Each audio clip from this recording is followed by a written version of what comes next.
Welcome everyone to another episode of Get Resource Smart.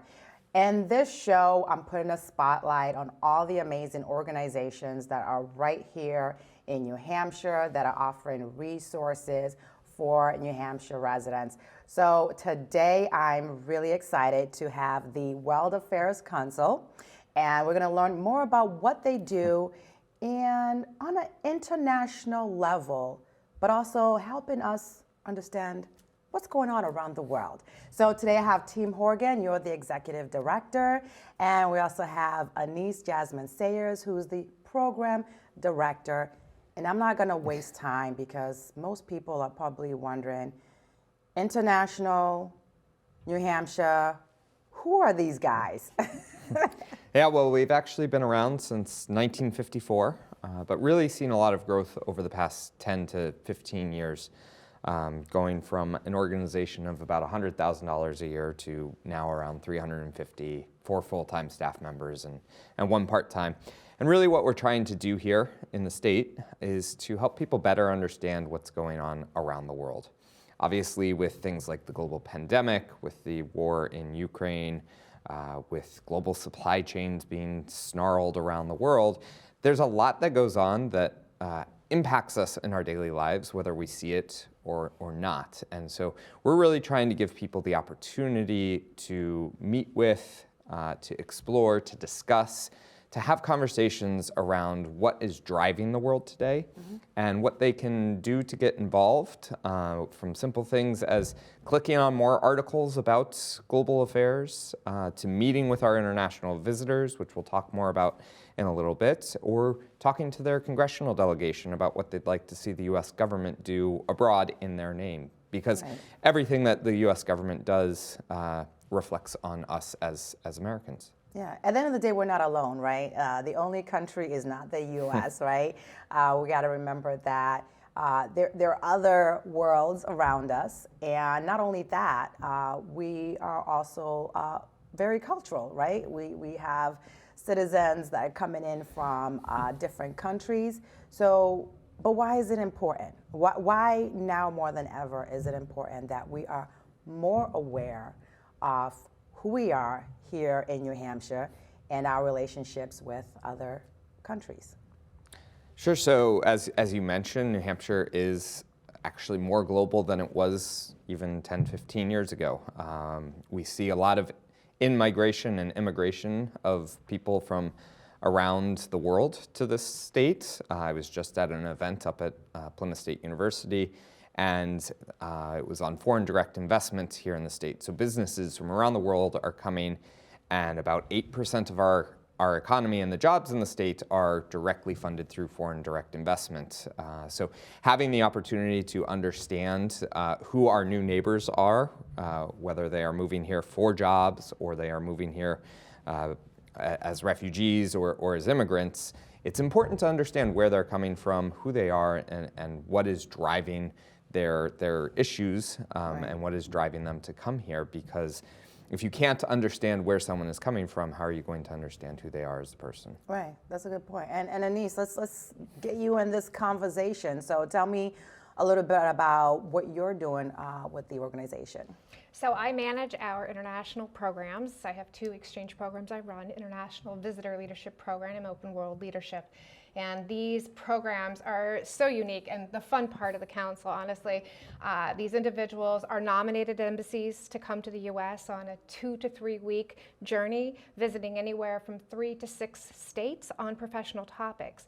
So they come to our city, they're meeting with resources that are counterparts, but the important part is they're building a better understanding. They're learning about Americans. You can watch TV and you can learn on this and you can learn about that. But how do you really know somebody? Right. Open up your door, invite them in for dinner, have a conversation, learn about their culture, give them an opportunity to learn about us. You walk out the door, you got a friend. Build more friends around the world, you have less enemies. Exactly. Yeah, it's that aspect. And now you mentioned the fact of building relationships. and opening the door. So let's talk a little bit about that, because what does that mean? Because people are like, what do you mean I'm opening the door? Like, what's going on? Oh, yeah. Well, in the professional part of it, you're meeting with a resource, and some of these are counterparts. So your own American counterpart, you could be from Ukraine or Tajikistan, and that's what your job is. You're learning about best practices and challenges and solutions, which makes you a better person and hopefully makes you do your job better. But you're not only learning, you're teaching the American counterpart. So you're building that understanding right there, and that's a collaboration. So that starts there. Okay, well, that's a professional part of it. But how do you really get a person to know you? So we offer what's called the home hospitality program, where, again, any citizen in New Hampshire can sign up. I have international groups that come, and you can have 1, 2, 3, invite them in your house, invite your friends and family, so that way you're not only providing this cultural experience for you, you can provide it for your neighbors. And then build that understanding, because then the next time they're going to say, wait, we want to host them. Yeah. And you're building friends. Who's to say in a few years? I mean, we've had so many of our home hospitality hosts that have actually gone on to the countries to see them again. So these aren't just one-time relationships. These are relationships that just grow and grow. So, I mean, personally, having an opportunity to learn about anybody is just going to make you a better person, because it builds a better diplomatic understanding, not only professionally, but personally. Right, and being a DEI advocate, I'm all for this, right? Because I strongly believe that sometimes we focus too much on our differences, and that's all we focus, how we're so different, versus coming to sit to the table to have an understanding of, hey, you do things like this, but I do things like that. But that shouldn't be used as, a way to divide us. We should be trying to come together to, try to understand each other, right? And one of the things that we really see through this program is that our cultures, our communities, the people that come here, we're more similar than we are different. We're all looking to have a good life. We're all looking to, support our families and our communities. Some of the problems that we deal with might be different, but a lot of the problems are the same as well. And it can just be more of a difference of scale. And I remember one group that we had was here to talk about politics. New Hampshire, of course, is a big place to talk politics. And so this group from Nepal was here, and they were talking about the challenges that they see in their own elections, that they have corruption, they have these issues around people stuffing ballots into voting boxes, and that the politicians are all buying votes anyway. And so they were saying, well, this is great to know that you guys can tackle corruption at the highest levels in your communities and in your government, but we can't even get our voting right. So how are we going to get to this point? And my response to that was, you'll get there. You will get to that point, and this is leading you, you may not be able to use this information right now, right? But in 10, 20 years, when you have gotten your other issues figured out, and we'll talk about those other issues in other meetings, but this is a great opportunity for you to look ahead. And that really opened my own eyes to say, okay, we do need to realize that not everybody's at the same point, but we're all trying to get to the same end goal. Right, and it's a great way for other leaders from various countries to come here, like you mentioned, and learn from us, and vice versa, right? It's in this exchange of information of how can we learn from other international leaders, right? Again, we're not alone, right? We're not. It's not only just the United States. There are other countries around. So let's talk about with students, right? Because I feel like with students, there's so much opportunity for them to learn and grow. And the exposure to various cultures, I feel like, is very critical. So how are you working with students in terms of some of your programs? Yeah, and this is one of the problems we see here in New Hampshire, is that if you look at the state standards of curriculum, there is no requirement for any sort of global learning. And so the students that we do interact with tell us that they're disappointed in their high school experience, because their entire global education maybe boils down to one geography class. Now, there are some schools out there that are doing great work and have amazing teachers who are really engaged and teaching this stuff to them. But for the most part, we don't see a lot of that. And so we're trying to create opportunities, like you said, for these students to engage in global conversations, think about different cultures and backgrounds differently. And so there are a number of things that we do around that. One, through the International Visitors Program, we'll bring visitors to the classroom and just give the kids the opportunity to talk with these visitors about whatever they want to. We open the floor, we have our visitors give a little bit of background about their country and maybe what their lives are like back home, and then the students are able to ask questions. And we've seen some really amazing questions asked by these students. Yeah. It's a great opportunity to really sort of have that free flow of conversation. The other things that we do, we'll bring our speakers from our speakers program side of things to the classroom to give presentations to the students on critical global topics. Last year we had the former ambassador to NATO, Ambassador Douglas Lute, go to Bow High School and talk to the students there about what it means in terms of why NATO is important in terms of the war in Ukraine, why we continue to need NATO. And what is it? What is NATO in the first place? Exactly. Right? Because there are probably some students who probably, again, don't have that exposure and they don't know. Yeah. Exactly. Yeah. And then the other thing the final thing I want to talk about in terms of interacting with our high school students is we've started to do some diplomacy simulations, which are created by the U.S. Department of State. They have about 7 or 8 modules that students can choose from.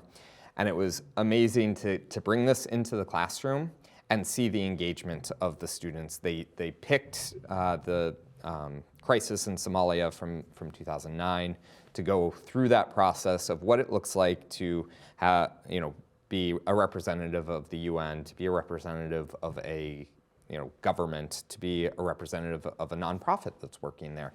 And it was so amazing to see these students get so engaged. The kids who were representing the government of China in this process were, taking on a very strong, authoritative stance and demanding that they got the respect they felt they deserved. And so it was so cool to see that they really dove into this in a way that maybe they don't have that opportunity in other aspects of their learning and their studies.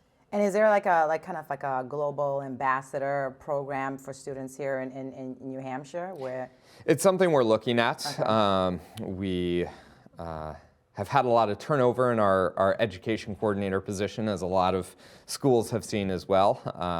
So we were going to kick that off last year, but had to take a step back. But it is something that we think there is good interest in whether that's getting their badges for coming to events or engaging in these diplomacy simulations, being ambassadors for visitors coming to their schools. We've had some great experiences where students have led working professionals around their high school, giving them the tour and really having that agency that a lot of kids are striving for and really interested in seeing these days.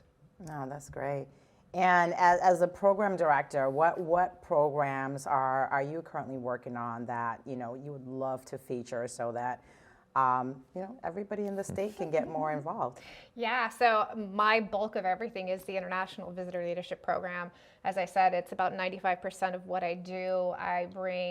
We bring roughly about 300 international visitors into our little old state of New Hampshire, which is roughly about 8% of the full total that comes to the U.S. So even though we're tiny, we've got quite an impact. Is that per year? That's per year. Oh, wow, that's pretty high numbers. Yeah, it is. So it keeps us pretty busy. And again, as I mentioned, and they're on a variety of topics. Sometimes they're on politics. Sometimes they're on STEM. They're women empowerment, women in politics, youth engagement, transparency. You can go on. Anything that you think of would be a great resource.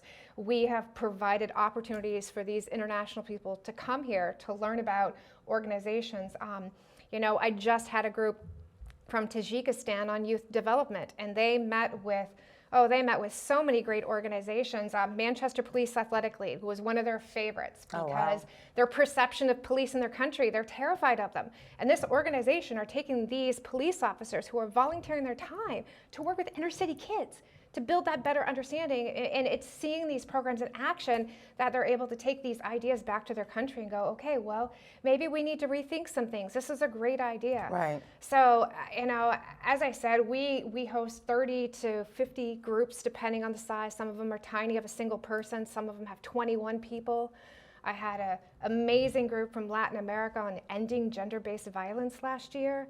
So it's a unique opportunity. I'm blessed every time because I get to meet all these cool, unique people and learn about their cultures and, share lunch with them. But then I get to see these relationships and these conversations blossom and go, oh, we had a group in 2019. It was on, it was 2018 from India on human trafficking. And, we like these exchange effects, and this was one of them. So this individual, we brought them to the Freedom Cafe in Durham. And if you're not familiar, this Freedom Cafe is a fair trade cafe that is bringing awareness of human trafficking to New Hampshire. So they do that from, poems, sing-alongs, whatever it may be, they have that community environment. But we went there for a meeting, and she walked in the door and went, this is my dream. I've always dreamt of this, and the great thing is through a collaboration and fundraising, the following year she sent 2 young ladies to Durham for a 5-month internship to learn how to run that. Not just the fair trade part of it, the cafe part of it, but to run, the awareness part of it and the campaign part of it. So yeah, it's also another great story I love. 2019, we had a group of women from Saudi Arabia. So they had recently passed legislation to create curriculum for females, physical education curriculum. They already have it for boys, but not for girls. We won the proposal. They came to New Hampshire. They visited Dairyfield School. They visited Concord School, West High, a variety of organizations working within physical therapy or physical education for kids. So now think, in the future, when finally that legislation, it's passed and it's out there, you can think, wow, New Hampshire helped. That little tiny part helped. Yeah. So it's things like this. It's opportunities, it's meetings, it's engagements, and whether it's in a boardroom, in an office, in a classroom with kids, or at your home at a table. Right, because we have a lot of resources here in New Hampshire. I really feel like, and that's why I created this show, and I also have my other show, Get Tech Smart. I was just very surprised at the abundance of resources that we have, and half the time. People don't know about it, at all. And so hearing about this, we're on an international level, we're bringing people in from various backgrounds, various industries, various walks of life, and they're able to tap into our resources. They're able to learn from us, and... But wait. Oh, there's more? We learn from them. We learn from them as well. Yeah, no, and that's the beauty of it. But I think this is great so that residents understand that this just isn't a thing of just people trying to come here and just, have really no benefit on our state. We're sharing resources that can be impactful in other countries, right? And that's the thing that we've got to understand is the power that we have because of our resources and your organization, what they're doing.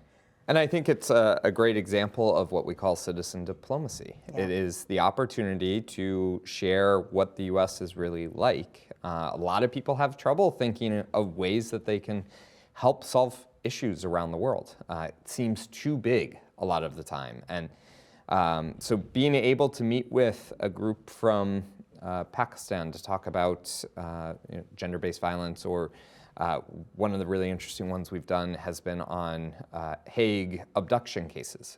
So people taking their children in a divorce and moving them across borders without the agreement of their partner. And so we've had a number of those programs come through. And before we hosted those programs, I had no idea that there even was a Hague Convention on International Adoption and Movement of Children.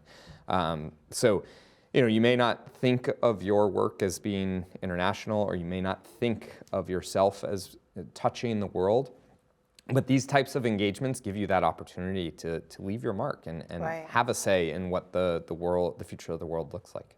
Yeah, and from your perspective, how can New Hampshire residents, become more involved? I know you mentioned the opening our doors to have. Yep. I in my mind when you were saying that, I picture like a whole neighborhood barbecue going on, just inviting people from that come in. What is it that your organization is hoping for in terms of engagement from the community? Yeah, so we're really looking to have people just think more about what's going on in the world and understand it better. So you talk with these visitors, and a lot of them know more about what's going on in the U.S. than the people here in New Hampshire. Right. They are so interested and engaged, and obviously the U.S. is one of the world leaders in many, many fields. So there is a lot of interest in what's going on in the U.S. because of the impact we have around the world. But we don't see as much of that interest in the world from coming out of particularly New Hampshire. And so we want to give people those easy opportunities to engage with the world. And that can be from starting off with listening to our monthly Global and the Granite State podcast that brings in experts to talk about different critical issues. So we just did one on immigration, and the great thing about that was that it's not the cable news roundtable where people are there yelling at each other and nothing actually gets talked about. We had a professor from SMU, Southern Methodist University down in Texas, talk about why it's so difficult for Western democracies to get the immigration issue right. That's not just the US, it's Europe. They've had a lot of challenges around immigration as well. And you see a very unique dynamic in the response to the war in Ukraine and the acceptance of refugees there versus what's gone on in the Middle East and some of the hesitancy to work to integrate those communities into Europe and what we see on our southern border. And so we were able to get away from the heated rhetoric and have an actual conversation. Right. And that's what we love. So the Global and the Granite State is a great way to get started in those conversations and really come at them from a fact-based discussion rather than I want to score my political points type discussion. And then we also do our speakers program. So we cover a lot of ground in that space, we'll say. So upcoming, we have a professor from Cornell who's going to do a virtual program on re-envisioning, reimagining, re-understanding the history and contributions of Africa to the world. Oh, that's great. We have a 3-part series coming up on rising anti-Semitism and genocide around the world. But we're not looking at it from, here are some horrible, terrible statistics. Right. It's, okay, what leads to a genocide? What is the U.S. government currently doing around the world to try and bring an end to these atrocities? And then how do communities recover? So taking that in a 3-part discussion to give people some sort of understanding of what's going on, but also some hope that there is some solutions that we can come to and how people can be involved in some of that work. And we really rely on local people to come in and give those perspectives, to talk about their experiences. I'm really excited for the 3rd one in that series, which is 2 local people who have been doing great work in Bosnia and Herzegovina to help with the sort of reconciliation around the Bosnian War. So I think there are some really great opportunities within those. And then, of course, as we've been talking, the International Visitor Program is just such an easy way. I mean, for people to get involved, whether it's through their work or through their community or through opening their home. And my favorite part of that is that you get such a great opportunity to bust myths about the U.S. We had a group from Russia that wanted to meet with the state police and see all the cool technology. So we set that up for them, and afterwards we were talking to them, and they're like, well, we were a little disappointed in that meeting. What are you talking about? We did what you asked for. You got to see the cars. You got to see the forensics lab where they do all the CSI stuff that kind of happens in the shows. But and they said, well, we thought we would see the really cool stuff. Like in the Die Hard movies. Oh my gosh. Okay. And so you have these people who are coming to the U.S. Right. A majority of them have never been in the country, so they only have the media to understand what the U.S. is really like. And many people think we all live in giant cities like New York and LA because that's what you see in the movies. And we have the opportunity to learn from them about what their countries are really like. Exactly, yeah. We're, as you can see, Hudson, here, we're a small town, so not giant like New York, and actually we prefer it like that. Exactly. And what about the programs that you're working on? How can residents in New Hampshire get more involved and really be international ambassadors? Absolutely. So reach out to me.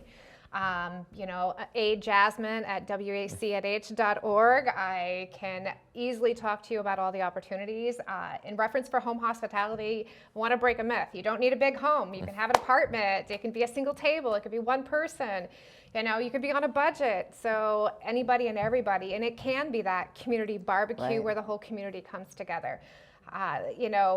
We're trying to provide these opportunities and provide more unique opportunities trying to do community events. So we will be reaching out to faith-based organizations with some of our home hospitality hosts. So my best ambassadors are ones who've had visitors come into their home, and having them bring friends and family into a home setting to have these conversations and potentially bring visitors in. I mean, I can show you all kinds of videos and all kinds of photos and all kinds of amazing looking meals, but again, having that opportunity firsthand to meet these individuals, whether in school, and like Tim mentioned, our school engagement, it's high school, it's college, and sometimes it's sitting there around a table having a conversation, learning more about each other, but it's also diving into deep conversations. I was just at Franklin Pierce University with a group on disinformation for what we call a citizens exchange circle, and they were working on a topic of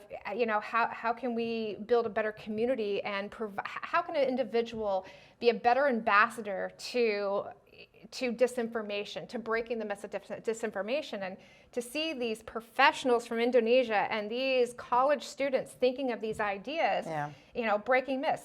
What would an ideal world look like? Well, what are those challenges? I mean, just watching the brain work going on there, it's just fascinating because that's our future. Right. And students are a lot smarter than probably when I was younger eating sand, making sand cake. These kids are, thinking about diplomacy. These kids are thinking about, just being more engaged and more aware of, the world around them, which is, really critical and to kind of starting to kind of bust some myths of how Americans really are or how other cultures really are. You don't know until you're engaging and you're having those conversations with people from various cultures and different backgrounds, and not just from die-hard movies, the things we see from movies, because again, movies can be a little bit embellished. They do. And the world, I mean, just like I've been guilty of doing this. Everybody in the world built a perception off of what you see. Right. And nowadays you have so many different areas that information is coming at you that, when you can actually face-to-face and get that information, you're going to get more sound information and provide a better judgment call. Right. So therefore, you're a better person, not only to yourself, but to your peers around you, because they're also learning from you. Right. And I like the concept of, you mentioned the Manchester Police Department a couple of times. Yep. Being fully engaged. So I hope to challenge our Hudson Police Department. Yeah, we might want to do something. I think that's a great opportunity for visibility in the community, and to kind of, again, bust some of those perceptions of how, police officers are in the U.S. So I really love the fact that the Manchester Police has opened up its doors and are participating. Oh, I could go through a list. I mean, Girls at Work was just in the newspaper on the Union Leader, and that organization, she's just phenomenal of the work that she's doing to empower young girls, and she's also looking to start a program working with women from domestic violence situations. So that's fantastic. And you know what he says? 5 years ago, I started this job in May of 2018, and my world was so small because I only knew what I needed. Right. When I started doing this job and started programming and started reaching out to these resources, I'm like, Upreach in Goffstown, you do this. Yeah. And they also have a youth diversion program, so it's not just mounted and unmounted work that they're working with people with disabilities, it's families and trauma. We have so many amazing resources that we just don't know about. Exactly. And this program is so great because we communicate through our websites, through our social media. We share testimonials from our visitors, from our home hospitality hosts, so that way residents become more aware and go, hey, this is kind of cool. I want to know more about it. Right, and I think people are going to be really surprised that, here in New Hampshire we have anything going on that has to do with citizens being able to be involved on an international level. Because that's stuff that you're like, oh, that's just the politicians handle that. But, for residents to be aware of how they can be involved and educate themselves on what's going on and participate in this type of dialogue is critical. Yeah, and I think dialogue is really the critical part, because if your voice is not heard in the room, then nobody knows what you're thinking, what your perspective is. And for our speakers programs, we get a lot of academics, a lot of journalists, a lot of people who are thinking about this stuff globally, and they come from a certain perspective, not political perspective, but a certain perspective about the world. And so if you disagree with one of our speakers, or you want to learn more about a country by meeting with some of our visitors, how are you going to have your voice heard? It's by showing up. And that's the critical component for everything we do, is having people show up for the conversation and making their voice heard. It's a great opportunity. If when we had Ambassador Lute come and talk about whether or not the U.S. should continue to support Ukraine, if you have a certain perspective on that and you're not in that room, how are you going to share that perspective and get people who are making decisions think differently? We even had a small protest on that one. Did. Yeah. And which is fine, right? Everybody's entitled to their opinion, and I think it goes to what you're saying is, show up and have the dialogue. Yep. And voice your opinion. Again, this is not a political show. Nope. This is not a right versus left. This is you have the opportunity to have your voice heard, and so just be aware of that. Yeah. I would just say for the show, as well as for our organization being nonpartisan, we are the platform for discussion. Right. We are not here to tell you what to think. We want people to come, experience the conversation, push back where they want to push back, have a respectful conversation, but we have no other requirements on what our conversations are. We want these to be community-driven discussions, and we open our doors to everyone. We want the public to be there. We want to have challenging conversations. The only thing we ask of people is that they're respectful. Right. And we have many conversations with our legislators. Yeah, and which is Both good. sides. Yeah, and this is fantastic, right? Because sometimes I think when, people are looking from home, they feel like, well, who am I? I'm nobody, and my voice is not going to matter.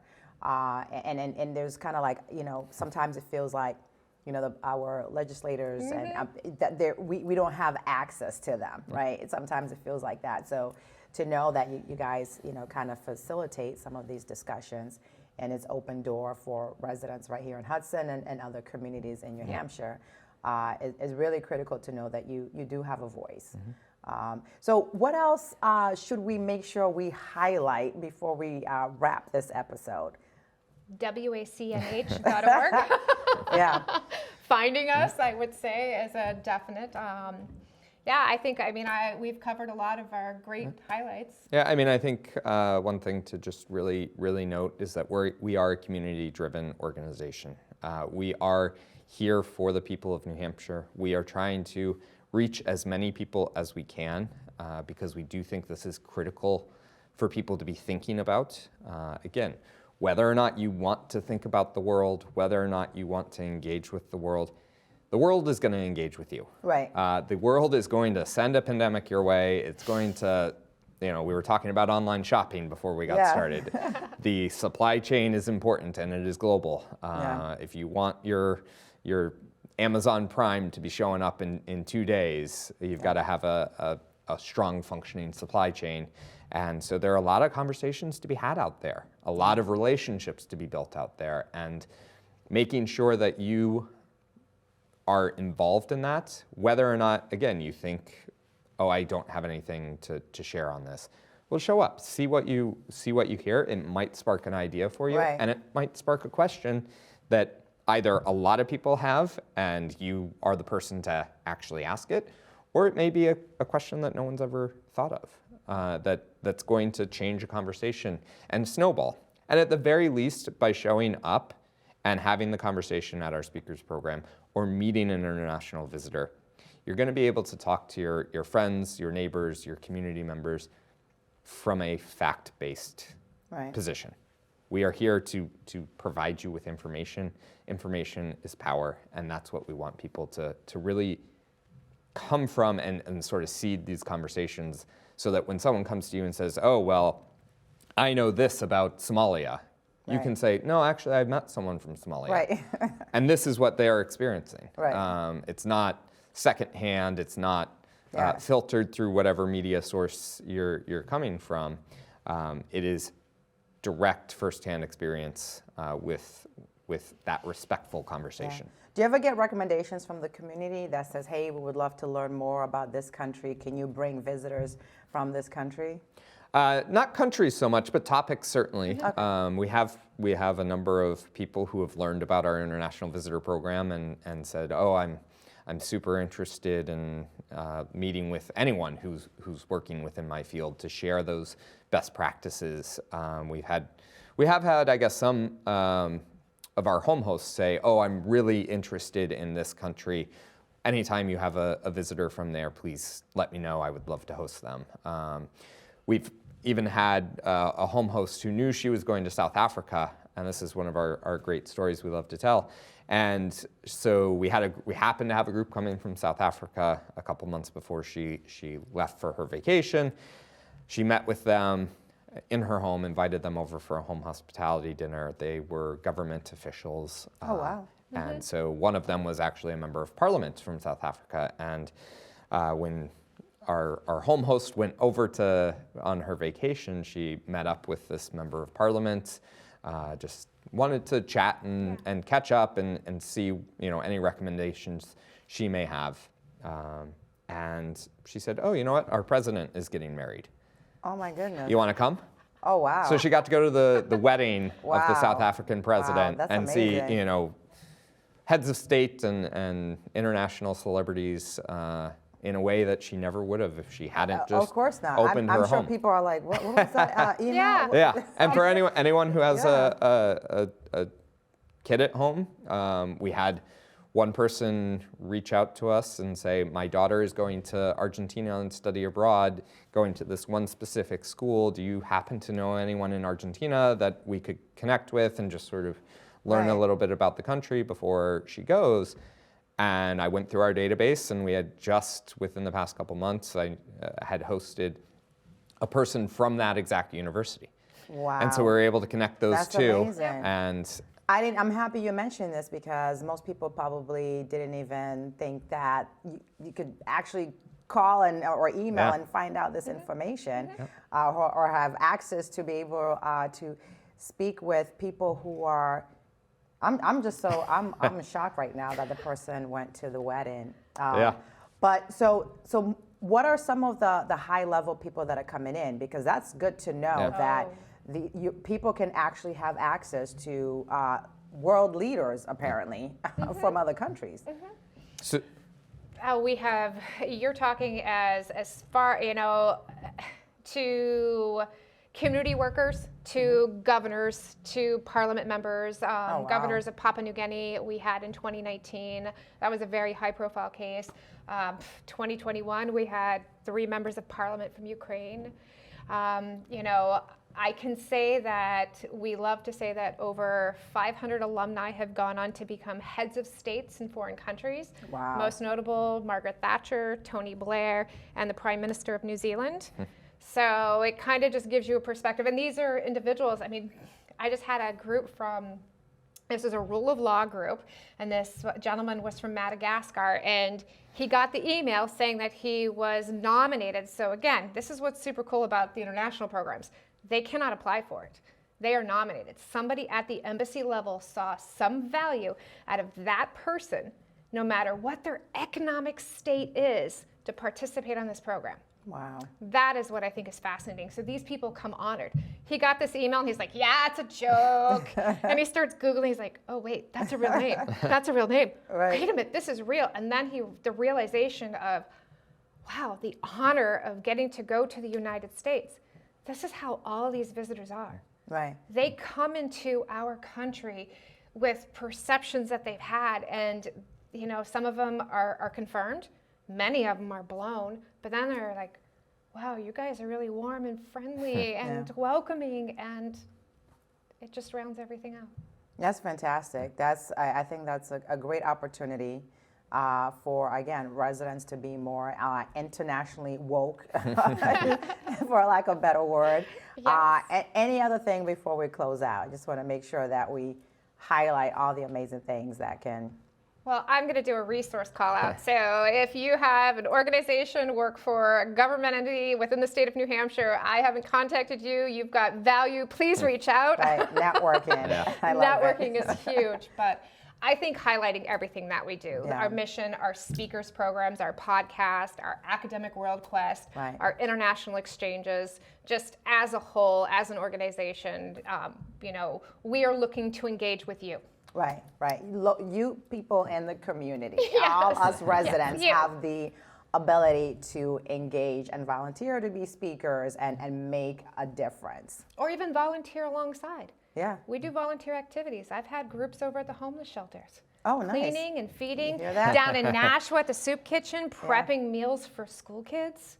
Yeah. Oh, yes. That's You can volunteer right along with them. right. Being engaged in the community. Yep. And Tim, any last words? Just we invite everyone to join us, to be a part of our organization. We make it super easy for people to engage, whether it's in person or online.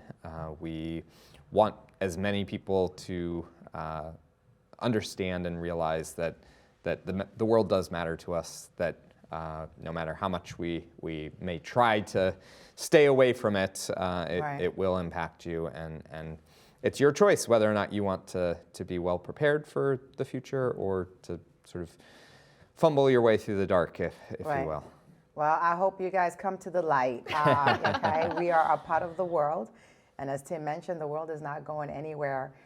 So why not leverage this fantastic organization to learn more about the world around us, and potentially get invited to a fantastic wedding by some diplomat. Who does not want that? I am all for that. Anise and Tim, thank you so much for being here. And to everybody at home, thank you for watching another episode of Get Resource Smart. Stay tuned for more. And remember, we have a partnership with the Granite State News Collaborative, so they will help me amplify my voice and the message across all of New Hampshire.